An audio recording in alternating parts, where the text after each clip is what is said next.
Good morning. Welcome to Focus on the News. I'm Dick Black, former senator, and today we're joined by really one of the finest foreign intelligence intellectuals that I know. I've known Jim Jatras for many years, and his parents were wonderful, extremely well-informed people before he was. And Jim is a retired U.S. Foreign Service officer. He spent time serving in Mexico and with the Office of Soviet Union Affairs. He's a longtime senior foreign policy advisor to the U.S. Senate Republican leadership. Now, following many years of government service, he went into the private sector, and he did lobbying and media representation for interests in Russia, Ukraine, Serbia, the Philippines, India, and other countries. And he's a very respected commentator on international and also on U.S. domestic topics, both with U.S. media and also with media from abroad. So with that, Jim, our topic today is the ominous rumblings in Ukraine. And so welcome to the show. It's a great honor to have you here. I just have the utmost respect for you. So we'll let you kick things off at this point. Well, thank you, Senator, and I thank you for your gracious words. I know that my parents, George and Stella, just thought the world of you. That when they were your constituents out there in I guess Loudoun County, and so it's just it's just a great honor to be with you here today, and I'm sure they would be very pleased looking down on this conversation. Getting to the topic, it seems to me that there are two real big issues going on right now. What are the Russians going to do next, or what are they doing now? And then what does, if you will, our side, the West, do about it? And, as I think was mentioned just beforehand with regard to Russian intentions, as they say, those that know don't talk, and those that talk don't know. I mean, I think there's probably about 10 or 12 guys in the Kremlin who knows what their next move is, and the rest of us are just watching the tea leaves and the developments on the ground and trying to infer what exactly they have in mind. And there's been a lot of speculation on this. The best thing I've seen was something recently in Moon of Alabama.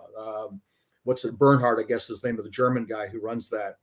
And it showed what a couple days ago, what appears to be happening right now, where there will be two, possibly three thrusts that the Russians will make, principally one coming from the south, just to the east of Zaporozhye. I think that the town that immediately across the line of control is a place called Orekhov.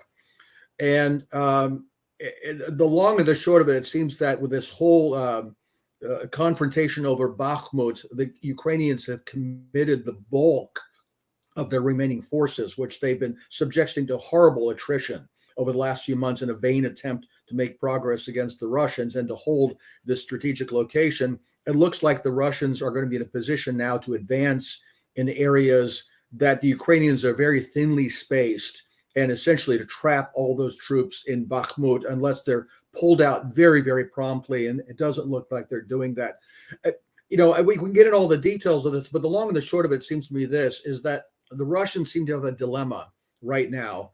Do they do something decisively that would deliver a knockout blow to the Ukrainian forces and present the Western powers with a fait accompli, where their proxy in Ukraine has been defeated?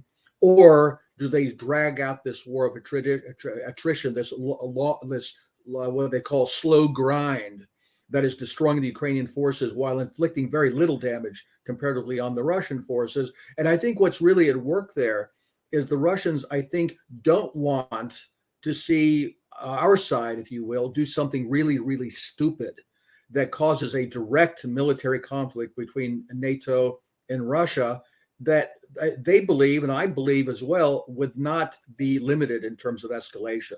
The fear, I think, is not so much that they're afraid, but rather they don't want to see a confrontation that turns into an upward spiral that results in a nuclear exchange, and then, of course, we're all dead.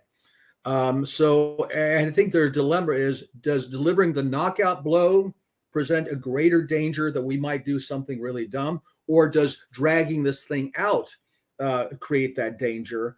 My guess is they probably have come to the conclusion that the first presents a lesser danger than allowing this thing to drag on. It's pretty clear when we listen, and this gets to the second point now, of what our side is likely to do. If they drag this thing out, and we're talking about sending more armor there, and Leopard tanks or Abrams tanks or whatever else, things that won't arrive for months, it's pretty clear that the Western side would like to drag this out as long as possible into 2024.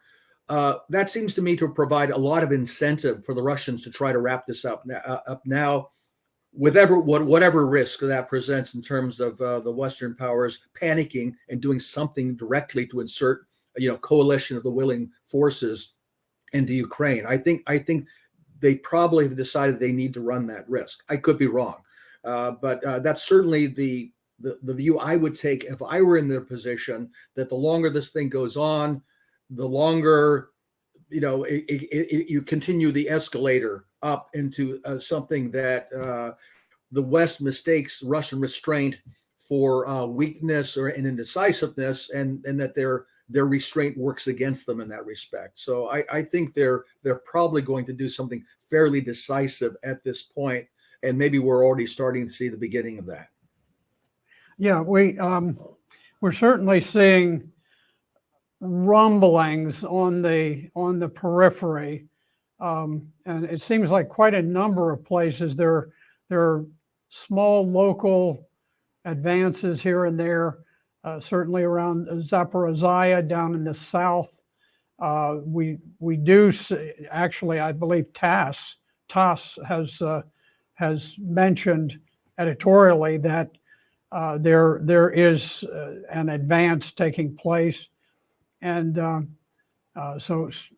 usually, the Russians are interesting. They when things are going poorly, they may not say a whole lot, but they seldom say things that are simply misleading or just blatant propaganda.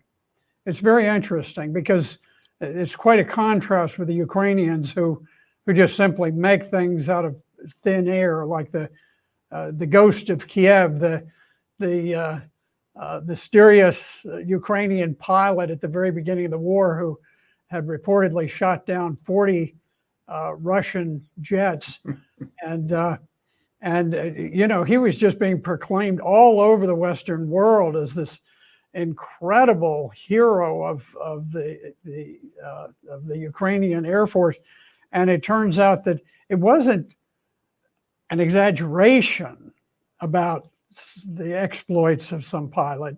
It was a total fiction. He did not exist. He was no more than something you'd put in a comic book, and yet it's been very consistent Western policy, U.S. policy, that when we assess the war, we use Ukrainian intelligence sources, and that's what we base it on, which avoids the awkwardness of having this gargantuan U.S. intelligence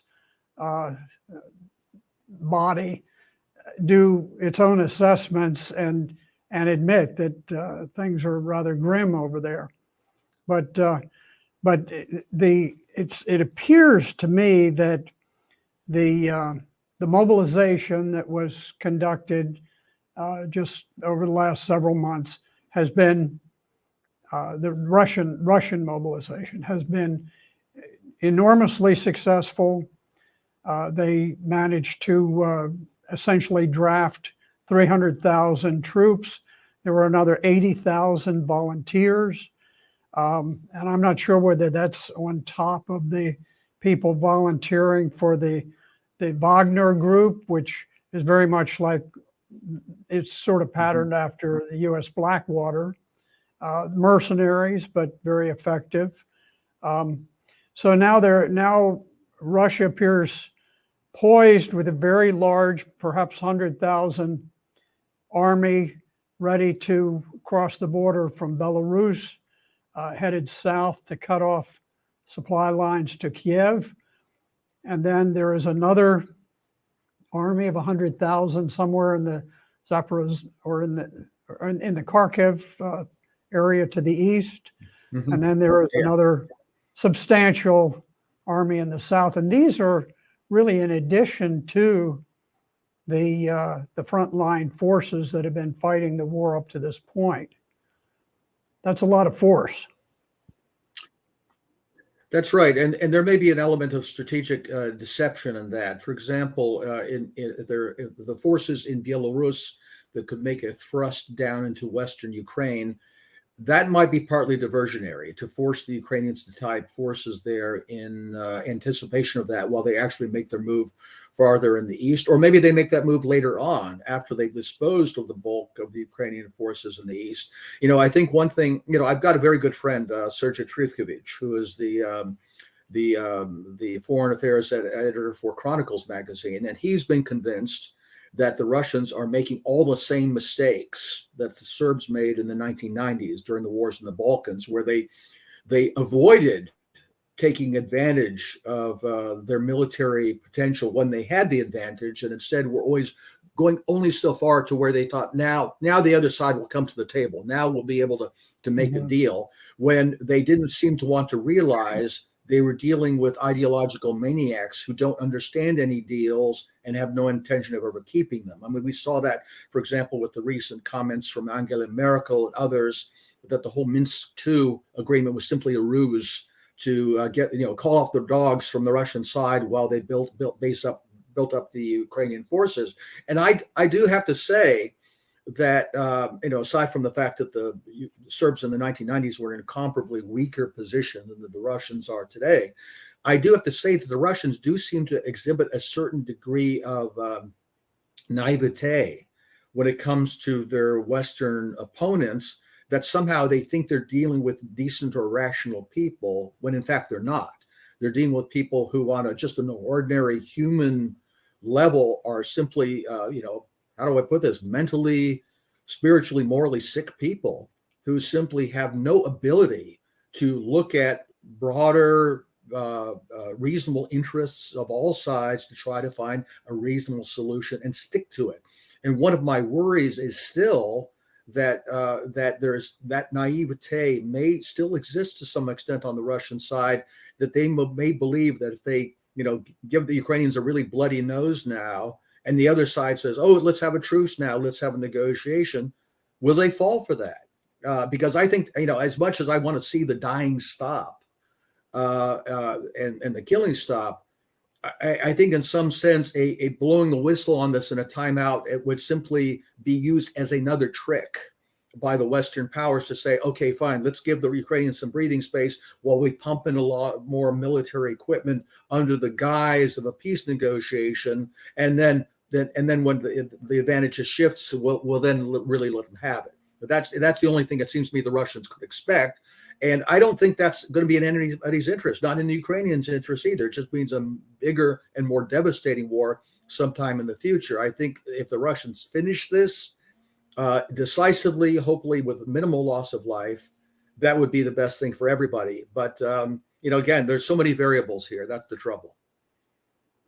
Yeah, I think in the West,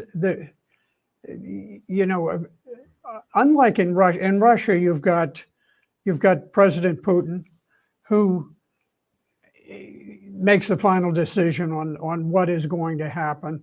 I'm not sure in the West that we have a central organizing intellect that says, okay, rationally speaking, we should take the following moves.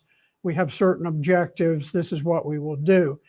It's almost this swirl and tangle of people, everybody listening to everyone else's propaganda, and everybody sort of like the lemmings charging towards the edge of the cliff, determined that as long as everybody else is going, everything's going to be okay. And we see that with some of the toying around with the notion of employing tactical nuclear weapons, the early attempts to set off a dirty bomb that could be blamed on Russia and provide an even greater pretext for war. It's a chaotic situation, which is enormously dangerous in terms of the risk of nuclear war, which of course would mean the virtual end of civilization. And yet all of these people simply saying, well, so-and-so says this would be okay. The boys in Davos seem to be in agreement that we can do this and we can indefinitely get away with it. I remember back, now this goes all the way back to December of 2021, Republican Senator Roger Wiker, very, very senior member of I believe the Senate, yes, second ranking Republican on Senate Armed Services Committee. And he said that we should not rule out attacking Russia with nukes and ground troops. And said military action could mean that we stand off with our ships in the Black Sea and we rain destruction on Russian military capability. I would not rule out American troops on the ground. We don't rule out first use nuclear action. In other words, what Senator Wiker was saying, and there was not some big backlash about it, but he was saying we shouldn't count out the notion that we could launch a nuclear Pearl Harbor and rain down hydrogen bombs on St. Petersburg, Moscow, and have young mothers strolling their baby strollers look up in the sky and see some tiny dark object falling the instant before the nuclear detonation goes off. And so it's a time of relative insanity that we live in. But it seems that for now, the people against nuclear war are in the ascendancy. Hopefully that has been moved to the back burner. But we're in this great debate that seems to be going on in Europe over the tanks. The Brits have said they're going to provide Challenger tanks, 10 or so. And the big struggle seems to be over the Leopard 2 tanks, which are produced by Germany and used by a number of NATO countries. What do you think of the debate that's going there over the heavy armor for Ukraine? Well, from everything I've seen, first off, I'm surprised the Germans have held out this long in terms of the pressure being exerted on them, because they are such weak-kneed characters. I mean, they took the destruction of the Nord Stream pipelines in stride, even though it was a direct assault on their economic interests. And I don't think there's a real mystery about which side did that. And so the Germans seem to have an almost endless propensity for masochism when it comes to the destruction of their own country's interests by their so-called friends. I expect them to crumble on that resistance sooner or later, but I'm surprised they've held out this long. I think the bigger problem with the talk of this armor being sent there, which again won't arrive for months, with the necessity of refurbishing a lot of this equipment, of training the crews and so forth, is that it's just another step for NATO to get a little bit pregnant in terms of our involvement in this war. That's the bigger problem. It seems to me that we're just escalating, continue to escalate the directness of our involvement in what up till now has been a proxy war. For example, we don't know exactly how many thousand NATO personnel under various guises already fighting in the war. Apparently, there are several thousand Polish troops already fighting there. There's been talk, for example, I guess there are American units. There's the 101st Airborne, I think, in both Poland and elements in Romania as well. Talk about, well, maybe they might try to have a coalition of the willing, not necessarily a NATO force, advance into Lvov from Poland or into Odessa from Romania, which would then have to, by the way, go through Moldova, what presents a whole nother problem there. And a lot of people have looked at that and said, well, that's not militarily feasible. They couldn't actually fight their way into those places. There may be people who are foolish enough to think, based on Russian restraint so far, that they could do some kind of soft insertion where they just put them in there and then dare the Russians to attack them. And maybe they think they could get away with that. And to tell the truth, given Russian risk aversion, maybe the Russians wouldn't attack them, and that really sets the stage for something that could result in a direct clash and then an escalation. I agree with you. I hope that the dominant position in Washington, and which is really the only capital that matters, is that they are not crazy enough to go down the road mapped by Senator Wicker and others who say, well, so first strike or direct American involvement. I hope that's the case. But you're right, too. I think that there is no real center of decision making. Certainly not, that husk of Joe Biden that's in the Oval Office that looks like they're trying to find somebody to get rid of anyway at the moment.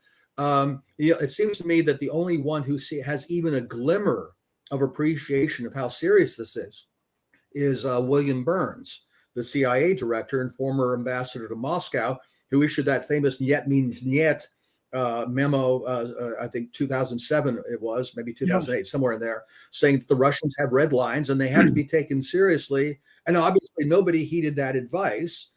He was the point man they sent there just before the war broke out to say exactly what, I don't know. He was not, you can send a good messenger, but if you have a bad message, that's not going to change anything. And I think that still continues to be the case. It seems that we have so much in the Western establishment is not any clear set of strategic thinking, but rather a bunch of bureaucratic impulses that sort of bubble their way to the top as policy. Well, we're going to bleed the Russians white. Oh, we're going to make this a war very costly for them. Yeah, we've got them right where they want us. And I don't know there's any way to change that. There's simply nobody with the strength of character or intellect who could say, all right, we're blowing the whistle on this thing. We've got to shift gears and find some way out of this mess. I don't, we keep hearing talk about, well, should we give the Russians an off-ramp? I don't think it's the Russians who need an off-ramp at this point. It's the West, led by a bunch of intellectual midgets. And I don't see any way that that's going to change. That's what worries me. With all the discussion about weapons, Ukraine has to get all of this stuff.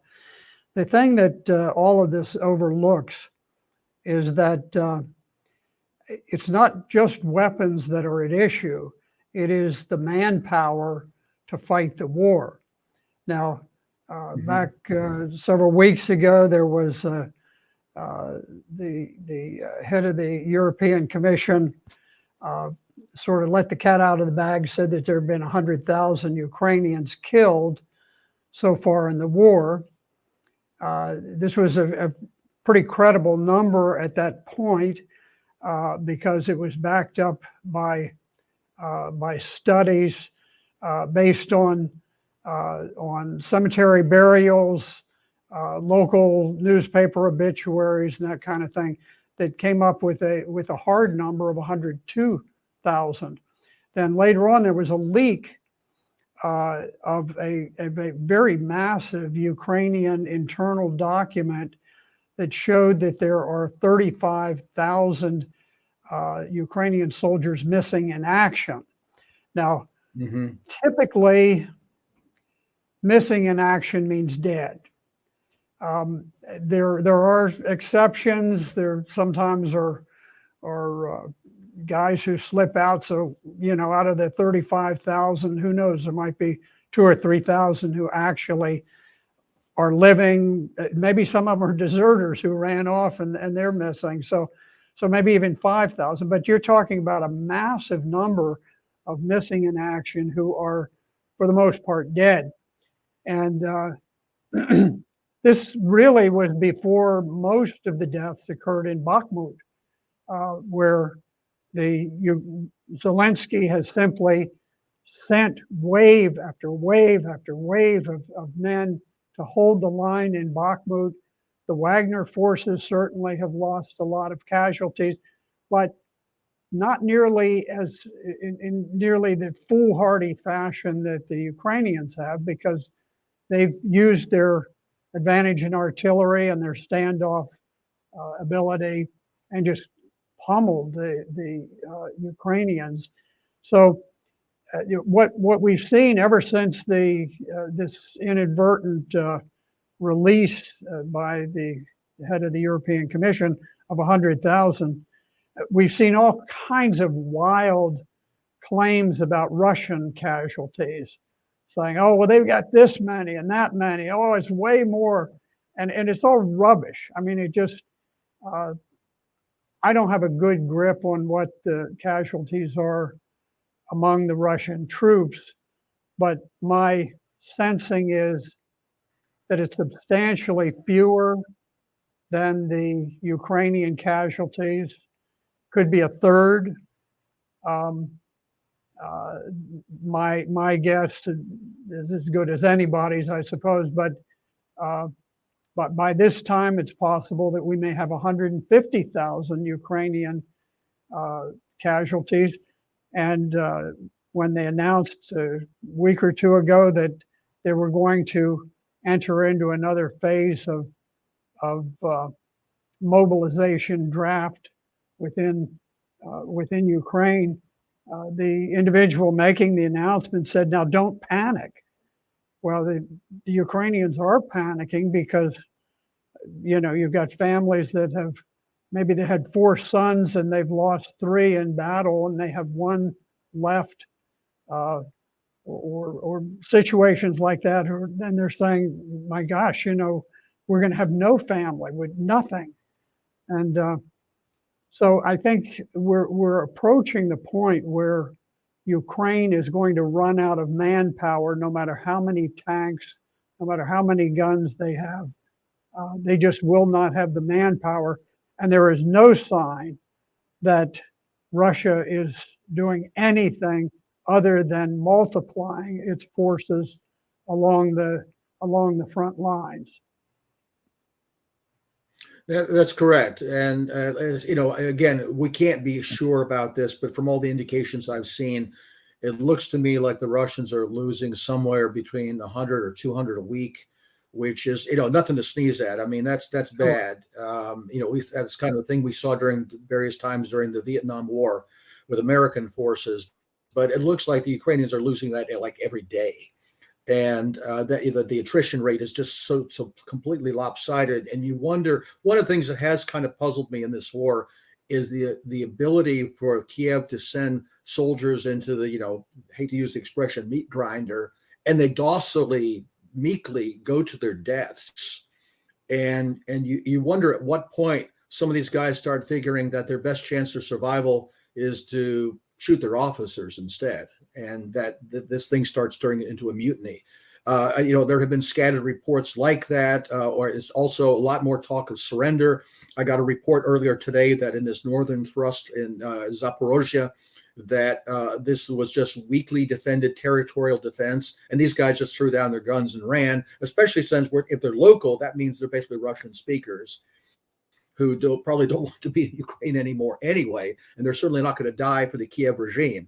So, there are, again, more moving parts to this as well, but you really wonder at what point the let's say the strength of the human materials on the Ukrainian side finally just collapses, that they just don't have any more men they can throw in there, and how many more foreign fighters are going to want to go in there. You talk about the Wagner group. There was this so-called Mozart group that was sent in by Western mercenaries, and as I understand it, they've decided that it's not worth it anymore. They pulled out. So I think the signs that this thing is going to crack at some point in the fairly near future are beginning to come into place.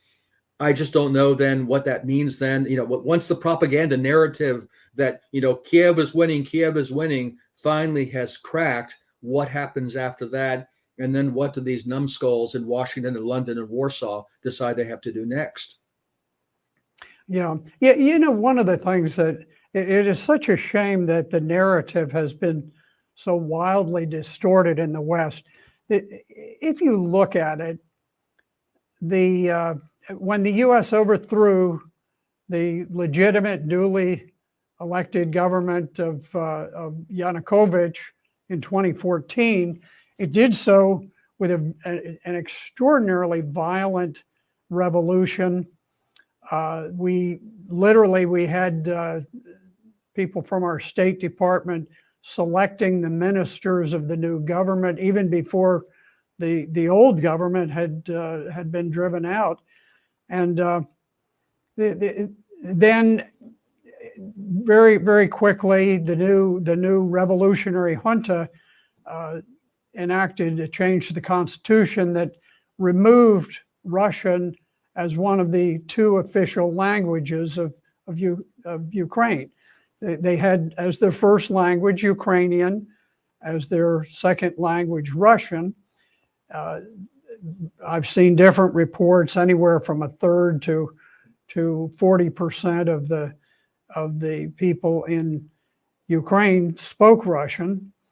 But when you look at it, the people who declared their independence, people in the Donbass republics and people in Crimea, they were doing so largely because they were Russians and they spoke Russian. Their culture was Russian. Their history was Russian. In every respect, except for the historical anomaly of the lines drawn during the Cold War, they were Russians. And so they were fine. They were content with remaining part of Ukraine until suddenly they were declared hated second-class citizens by the revolutionary junta that was installed under the Obama White House during those years, those very bloodthirsty years of Barack Obama, the man who got the Nobel Peace Prize for what turned out to be slaughtering people all over the globe. But Americans don't realize that the people being fought over, it's a question of Ukraine trying to block self-determination for Russian people on their border who consider themselves Russians.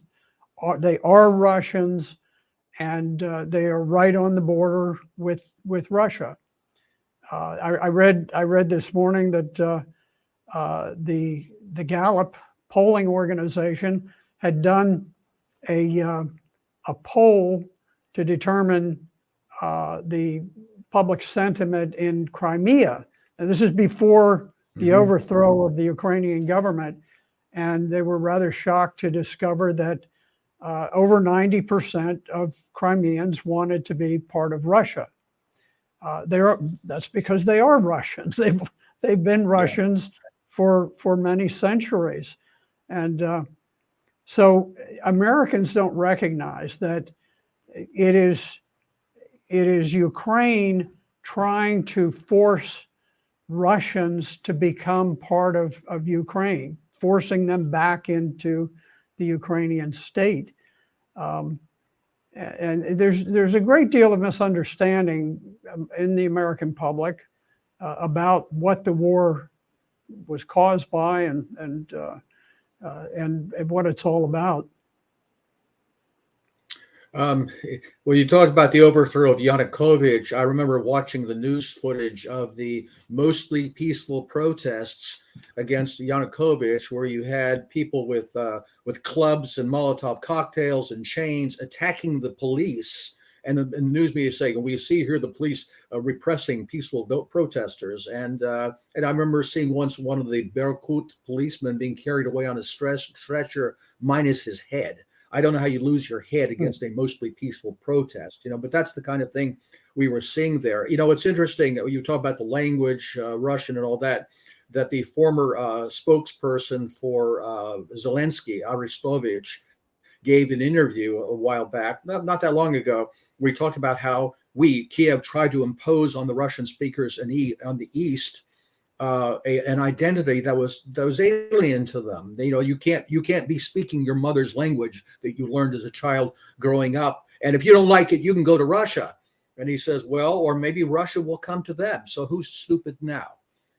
So I think that's something to keep in mind. It also, fits into a very complicated question of what exactly Ukrainian means. I mean, one of the problems with this Deus ex machina Ukrainian state that appeared out of nowhere in 1991, because there never had been an independent Ukrainian state before that, is that people within Ukraine, not only just Russian-speaking areas, but Ukrainian-speaking areas, had no consensus on what Ukraine was or who Ukrainians were or what Ukraine was supposed to be.